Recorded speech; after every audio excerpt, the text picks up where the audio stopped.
তো এই দেখতে পাচ্ছেন, এই যে এখন পিস পিস করে কাটবো। কাটার পরে একে কড়াইয়ের মধ্যে তেলে গরম করে ছাড়বো, দিয়ে ফ্রাই করবো।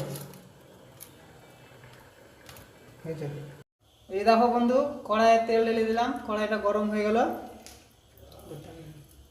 তেল দিলাম, দেখতে পাচ্ছেন আপনারা, দূর গরম আঁচ লাগবে একটু।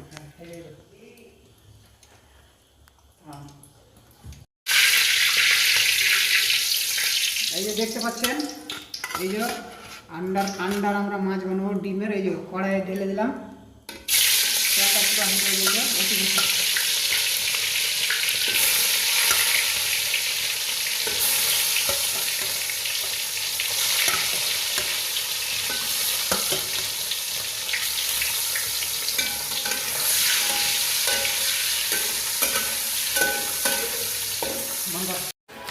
দেখো বন্ধুরা, শেষ পর্যন্ত আমাদের ফ্রাই করা হয়ে গেল।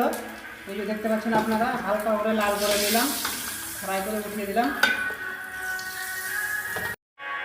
দেখো এই এখন এখন আমরা কড়াইয়ের মধ্যে দিব, মশলা টশলা দিয়ে সব কিছু রেডি করে দিয়েছি। এই যে ডিমের মাছটা এখন ছেড়ে দিলাম।